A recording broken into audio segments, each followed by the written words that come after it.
God has specifically chosen you to be here at this time and in this place. You have incredible potential, purpose, and calling to push back the darkness and be a light for Christ. Stand for nothing and you'll fall for anything. It's time to stand your ground. This is Unapologetic.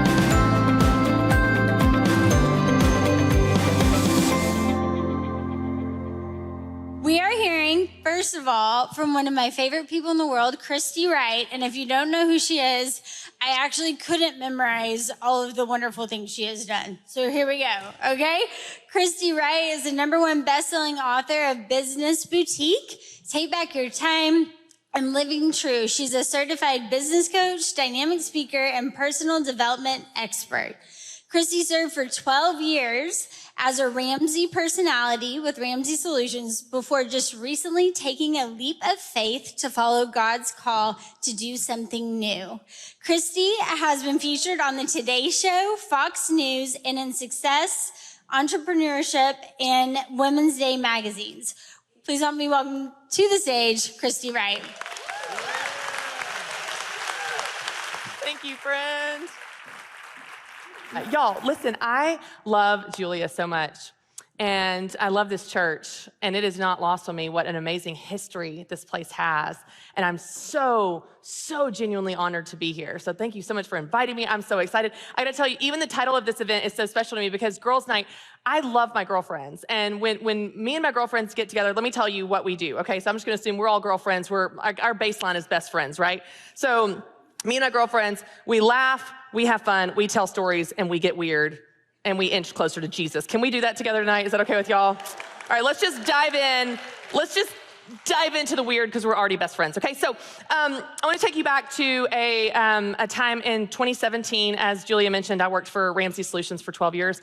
And in 2017, I launched my first book, Business Boutique. Now, this is a big deal, not just because it's a new book, but because that company, y'all, put a lot of money, time, effort, marketing behind me in the launch of this book. Like, my face was on a bus. We ran around the country. Like, it was a big deal. So I felt a lot of pressure for this book to do well, for me to do well and represent the company well and all that kind of good stuff. And so on launch day, this would have been in April of 2017, they had a lineup of how we were going to kick off book launch, kick off book tour. It was like a really big deal. And I had my list and my itinerary of all the different media outlets I was going to be on that day. And so Women's Day and Fox and all these different things. Well, I did notice that there was one particular media hit that didn't look like it really fit the rest, and it was Fox Business. Now, I don't know about y'all, but I don't watch Fox Business. Nothing against Fox Business, but like the ticker, I don't know what that ticker's doing. I don't know what those codes mean. It's a foreign language, so I'm like, I don't feel like I'm their target market, but okay. So I talked to my publicist, and she's like, no, it's gonna be great, don't worry. So we get there, and we're in the green room, and everybody's kind of talking, and she comes up to me, and she looks frazzled, y'all, and she goes, don't freak out. I was like, I am now. And she's like, they're gonna have someone else on the segment with you. Well, just so you know, in live TV, new variables is not good because more things could go wrong. This is not a good thing. She's like, don't freak out. They're gonna have someone else on with you, and she's gonna talk about stocks. Don't freak out. And then they're gonna go to you. You're gonna talk about your book, talk about starting a side business, a small business, the whole deal. It's gonna be fine. Seriously. I was like, are you sure? She's like, I'm sure. I was like, okay, great. So I'm waiting, I'm nervous, I'm pacing around, and then the producers come and they call us and they're like, Heather, Christy, come with me. And I begin to walk, and this woman comes in line with me, y'all, and she has got this very stiff business suit, pencil skirt, very stiff bob, and she looks like, I don't know, maybe she doesn't have a soul. And I'm like, I feel like this is not good for me. This is not off to a good start. And so she walks in line with me and she goes, so will you be talking about the deregulatory environments of the global economic change? I was like, no, girl, I'm talking about how to start a business. She didn't laugh. I was like, weird, I thought we were best friends. Anyway, and so she steps in line with me, and the producers lead us down this hallway that I would like to call the hallway of death. Think Shark Tank, like you're going down this hallway and you're not coming out alive, okay? So we walk down this hallway. We go into this giant room. It's this huge room for it to be a studio. And in the center of the room is this round platform that's like a foot off the ground. It's just, imagine a round platform, and in the center of the round platform is a round glass top table, and there are 3 chairs. And they go, Heather, you're in that corner. Christy, you're in that corner. I was like, oh God. Because I feel like I have now found myself in one of those television debates. You know what I'm talking about? The 2 boxes, and I'm like, oh, I'm gonna lose so bad. I don't even know what they talk about on this show. I don't even know why I'm here. So I begin to sit in my seat, and now the chair, okay, on this platform is a rolling chair.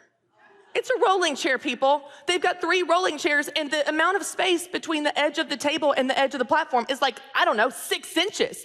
I'm like, this is a terrible design. So I sit in my chair, and it's too high. My feet don't reach. I'm like a middle schooler that like can't reach the floor. So I'm grasping all the levers. I'm pulling levers everywhere I can. They're counting 60, 45, 30. I'm like, so then I raise my hand again like I'm in 3rd grade. I'm like, hi, my seat's too tall. I can't reach. Hi. They're like, we need you in that spot for the shot. 15, 10, 9. My feet are grasping at the floor, and I'm for sure I'm gonna go rolling off the back of this platform. So I did the only thing I knew to do. I spread my fingers out as wide as I could like a frog and suctioned myself to the table. And what happened next was one of the most terrifying experiences of my life. In case you don't know, a media segment is typically 2 to 3 minutes, 4 minutes if it's really long. This segment was 9 minutes long. Y'all, it was truly terrifying.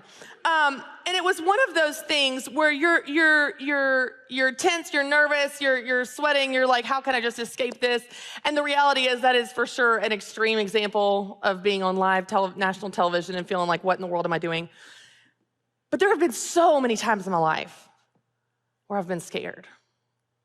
So many times in my life where I felt unqualified, out of my league, I don't belong. What are you doing? You look crazy, you sound crazy, maybe you are crazy. Did God really say to do that? Did God really say to walk away from everything you've ever known for 12 years? Did God really say to do that? There have been so many times in my life that I have been terrified. And what I think is so important for us to realize is that fear is this bully that comes at us from every single corner. And it doesn't matter where you work or where you live or how you live your life. Fear is this shadow that haunts us. And so if we don't understand fear and what we can do about it, the tools that we do have, the authority that we do have, then we're gonna continue to be a punching bag for fear. We're gonna continue to live small and safe and stuck and doubting God and doubting ourselves. And so I just wanna spend a little bit of time tonight, if it's okay with you guys, talking about how to push past our fear. There's some interesting research that I want you guys to understand around fear. And I think this is important, especially in this room of women, because research shows that women more often than men are more fearful. Women are more fearful than men. Now, this is a broad stroke statement. I understand that. But research shows that women tend to feel more stuck by failure. We tend to internalize failure more. I'm a failure. I'm a problem. Whereas men tend to externalize failure. Like, must have been bad luck. Couldn't have been me. Some interesting research in Bringing Up Boys by James Dodson, where he says, research shows that little girls break sooner when riding their bicycles. They never want to make the same mistake twice, and they are more wounded by failure. Boys, on the other hand, are, and I quote, slower to learn from calamities. Can I get an amen from the boy moms?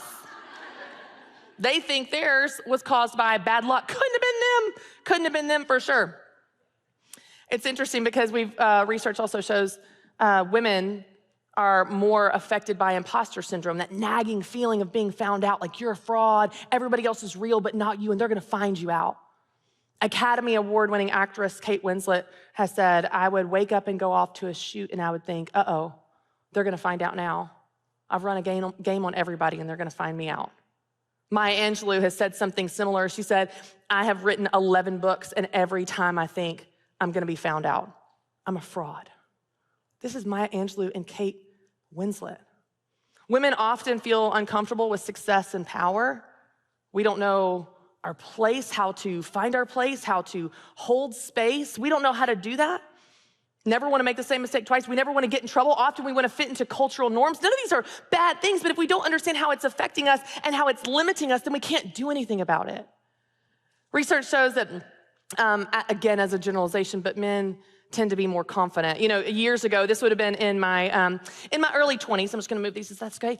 In my early 20s, I was in a running group, and there was this guy in my running group, and he liked me. You know, he liked me and made it clear, and everybody knew it. He knew it, I knew it, we all knew it. This went on for months, and I told him multiple times I wasn't interested. But there was this one particular day after about 7 months of this where he asked me to go to coffee, and like, I know the point of coffee, right? Like, he's gonna lay it all on the line and make his intentions clear. So it's like, okay, I'm gonna go to coffee, and I'm gonna set the record straight that I'm not interested. So we go to coffee. As expected, he lays it on the line. He's like, I really like you. I want to date you. I want to pursue you.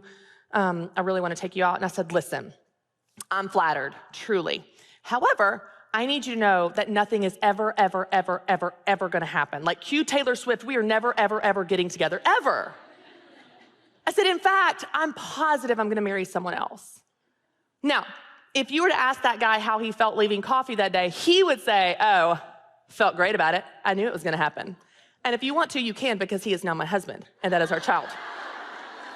So there's something to this. There's something to this confidence that we can learn from as women, because if we don't understand that not only is fear a problem for all of us, but fear is especially a problem for us girls and women, then we're gonna be stuck and we're gonna believe the lies. So I wanna talk about what we can do. What we can do to combat our fear, what we can do to push past our fear, what we can do, because the reality is fear is the number one tactic the enemy will use against you. Fear is the number one tactic that he will use to get you to doubt yourself, to doubt others, to doubt your calling, and most of all, to doubt your heavenly Father that loves you. He will whisper lies to you. And if we aren't able to identify those lies as lies, then we're gonna believe them, we're gonna stay stuck and fall prey to him. Fear wants you to live a small life. Think about it. Fear establishes the limits of your life, because if you're scared of heights, you'll stay low. If you're scared of outside, you'll stay inside.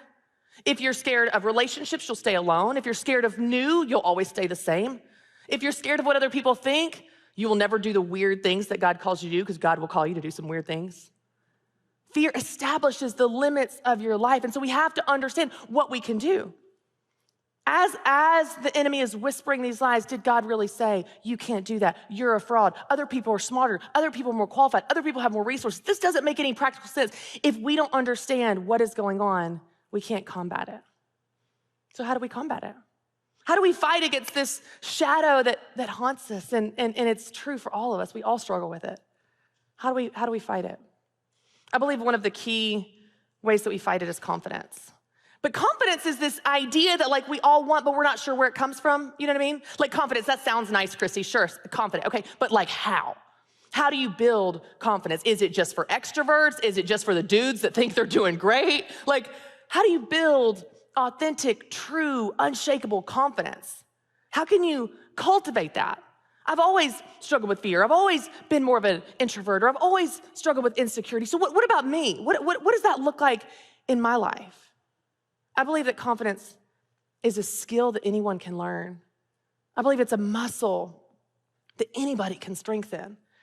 I want to talk about 3 steps to build your confidence. Number 1, change your mind. What are you putting in your mind? What are you believing? What are you telling yourself? What are the thoughts that you are holding onto and going, yes, I agree with that? What are your inputs?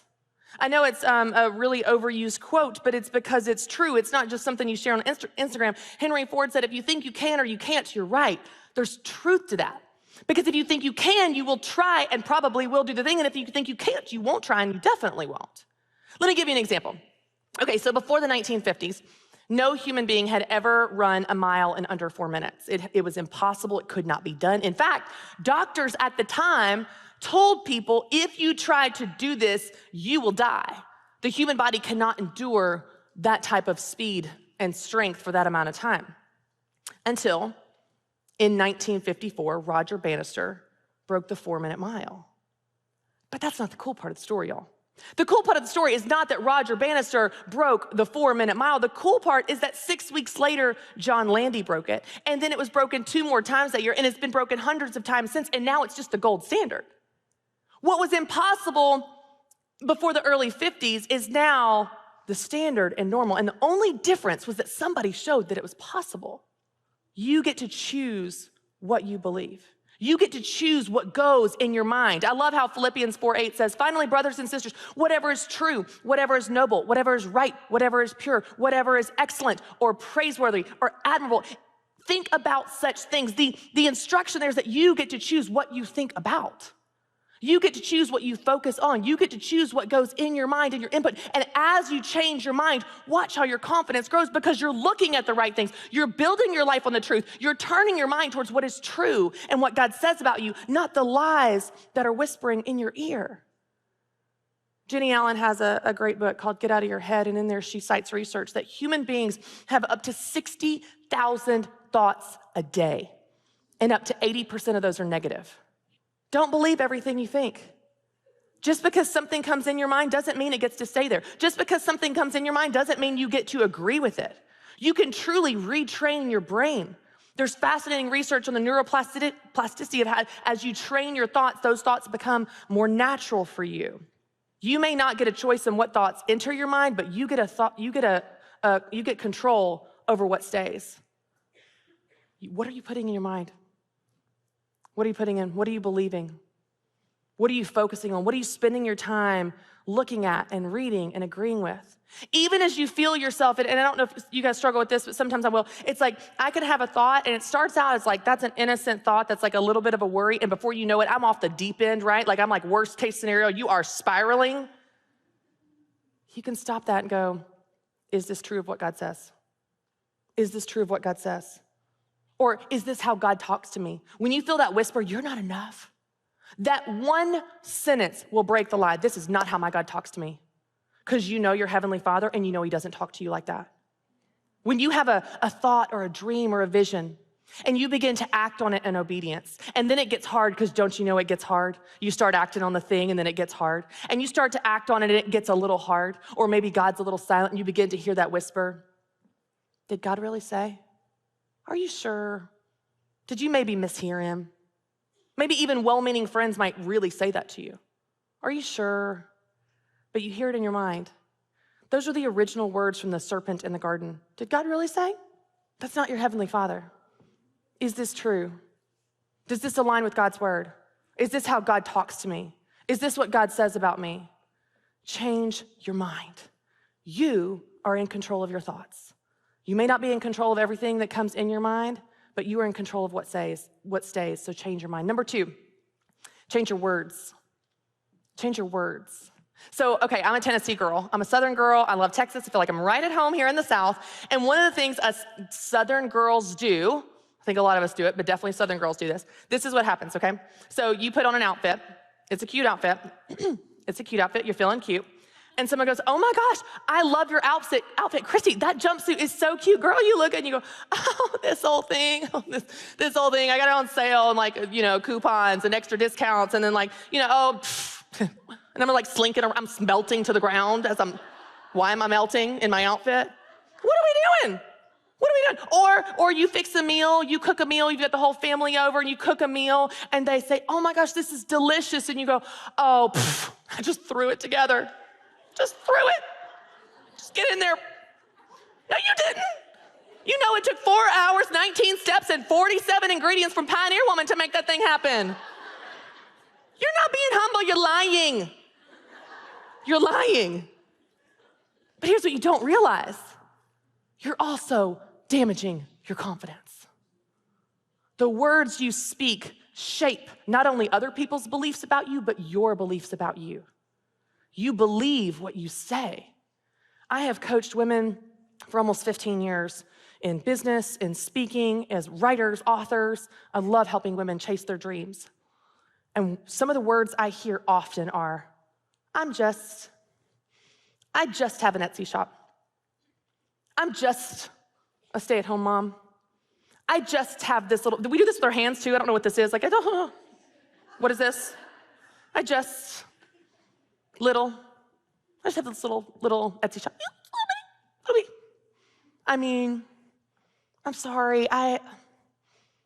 We use weak words. Weak words are damaging your sense of confidence. They're damaging how you feel about yourself in a very practical way. I want to give you an example. Let's pretend that you were at an office job. If you have an office job, you're somewhere where you are in a corporate type of environment, and you're going to speak up about something. So I want to give you an example, a little role play here, of what it looks like with weak words and what it looks like without. Here is weak words. I'm sorry, I have a question. I just think that he should take more responsibility since he signed up for the project. Okay, the only thing I'm gonna change is taking out the words in my tone of voice. I have a question. I think he should take more responsibility since he signed up for the project. The difference is night and day, and all we did was take out the weak words. Stop saying little. Stop saying, I'm sorry. Stop apologizing when you have nothing to be sorry for. When we're apologizing for things when you have done nothing wrong, for your presence, for your power, for your place in this world, you have nothing to be sorry for. And let me tell you, your God is not little, which means the dreams he has for you are not little. So stop saying little. It's not little. What he has for you is not little. Change your words. Change what you say. Change how you speak about yourself. Change how you speak. It will not only affect other people's perception of you and sense of confidence in you, but your confidence in yourself. There was a man, I heard this story years ago, and I think it's a great example. His name was James Gills. I've never knew his story until a few years ago, but he is a businessman, philanthropist. He's made unbelievable developments in the medical community, charity, philanthropy. He's also the only man that has ever completed a double Ironman 6 times. Let me tell you what that is in case you're like, what are those words? I know, me too. An Ironman is a triathlon where you swim, bike, run, but the length is like ridiculously long. So you would first swim 2.4 miles in an ocean with sharks and waves and current and jellyfish. Get out of the water, that sounds fun, and then you're gonna bike 112 miles, then you're gonna run 26.2 miles, and then a double Ironman is where you do that whole rigmarole, hop back in the water, do it again. I don't know why you do that one time. He did it 6. So when he's being interviewed for a piece, in a magazine, the journalist said, "How have you been able to do things no one else has ever done before? How have you achieved the impossible?" And he said, "Well, it's simple, really. I talk to myself. When I listen to myself, all I hear is fear and doubt and worry, and it'll never work. But when I talk to myself, I can tell myself anything I want to. I can tell myself it will work. I can tell myself I am qualified. I can tell myself I can do this." So it changed the game for me when I began to talk to myself instead of listen to the fear and doubt. You can speak truth over your life. You can speak scripture over your circumstances. You can talk into your circumstances what you believe. And your words shape your sense of confidence. I love how Matthew 12:34 says, out of the overflow of the heart, the mouth speaks. There's some work that we need to do in here so that the words that come out are those of truth, of confidence, of faith, of belief, not only in God, but in what God is doing in you. You are not doing God any favors by diminishing your strength, your power, your calling, your dreams. Change your words. Change your mind, change your words. The third thing I want you to do is change your actions. Change your actions. There's some interesting research, and I love research because it gives me something to really stand on, I feel like, with some of these things. And Amy Cuddy talks about this, if you're familiar with her work. But when there are 2 positions that are related to confidence. So there are high power positions. This would be like standing tall, shoulders back, hands on your hip. They don't have to be on your hips, they can be on by your side, but your head's high, you feel powerful. And then low power positions, we shrink. So it's where we get small. It's it's this old thing, right? Okay. So when you feel powerful, you expand. When you feel powerless, insecure, et cetera, scared, you get small. What's fascinating is even animals do this, y'all. Even animals do this. By the way, I don't know if y'all are tracking with me, but I've got I think of a video we'll show in a second. So like birds or any animals, if you've ever seen them in the wild, they get big, right? Can y'all show the bird? They get really, really big. When they're on the prowl, when they're like a predator, they're coming after something, they're like, don't mess with me, right? Like they're getting big. Think of it, your dog, when he's mad, the hair's standing up on the back of his head, he shows his teeth. Even animals do this. Think about a runner. When a runner crosses the finish line, crosses the tape, they're the winner of a marathon. What do they do with their arms? They throw them up. You know what's fascinating? Even blind runners do it. They've never seen that. They've never seen that action. So when you feel powerful, it actually affects your hormone levels. When you feel powerful, you've got high testosterone. Think of testosterone as the confidence hormone, okay? We're gonna oversimplify this. And low cortisol, that's your stress gene, stress hormone. So when you feel powerful, you've got high testosterone, low cortisol. When you feel powerless, it's the opposite, high cortisol, low testosterone. So you think to yourself, okay, well, my hormones are mirroring how I'm feeling. What's fascinating is you can actually change your hormone levels. Researchers did a study where they had two groups of people, and before going into a job interview, they had one group sit in high power positions like this for 2 minutes before they went in. And the other group, they told them to shrink down and be small for 2 minutes before they went in. And they measured their hormone levels afterwards. And after the interview, the group in high power positions had raised their testosterone and lowered their cortisol, and the low power had done the opposite. I want you to understand the implication of this. You can actually change the way you feel by how you act. We think, oh, I have to feel confident to act confident. Sure, Christy, I'll do it when I'm ready. When I'm ready, when I'm confident, when I'm fearless, like you seem to be on stage. When I feel like that, I'll go do the thing. Let me tell you, it's never that way. You act the way you want to feel, and the feelings will follow. You obey what God has told you to do, and then you feel confident after the fact. You get signs, confirmations, confidence on the other side of your obedience and your actions. Not first. It's courageous action. You don't have to wait until you're not scared to do the thing you want to do. You do it while you're scared. You're shaking in your shoes. The first time I ever walked on stage, I was petrified. Leaving Ramsey, petrified. Being on that Fox hit, petrified. You just do it anyway. You just do it anyway. You go, yeah, I feel that, and I'm gonna do it anyway. My God is good. My God has called me, and I believe he has a purpose. I'm gonna do it anyway. I might be scared, but I'm gonna do it anyway. And I know this may get a bad rap, so I hope you hear my heart, but you truly can fake it until you feel it. Not fake it until you make it, fake it until you feel it. Fake confidence until you feel confident.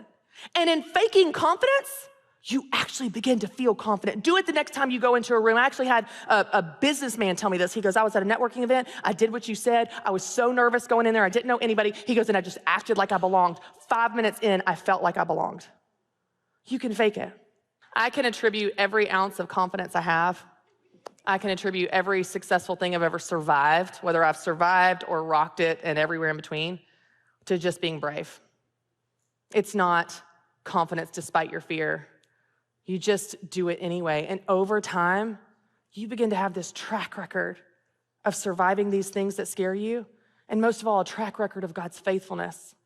Where you go, God put me there, and I might not understand it, and I might not feel qualified, but as you all know so well, look at the Bible. He always used unlikely people to do unlikely things. So you might be scared, yes. It doesn't have to stop you. You can continue to obey and take brave action and do it while you're scared. I tell people all the time, the antidote to fear is action. Nothing will silence your fear of doing the thing like doing the thing, so go do the thing. I love the quote by Eleanor Roosevelt where she said, you gain strength, courage, and confidence by every experience in which you stop to look fear in the face. You must do the thing you think you cannot do. When you change your mind, when you change your words, when you change your actions, you will build real, authentic, unshakable confidence in yourself. And most importantly, you'll build that confidence in the God that created you. Thank you guys so much for having me. I've loved being here. Stay connected with Julia and Unapologetic on all social media channels. Go to ptv.org/Julia.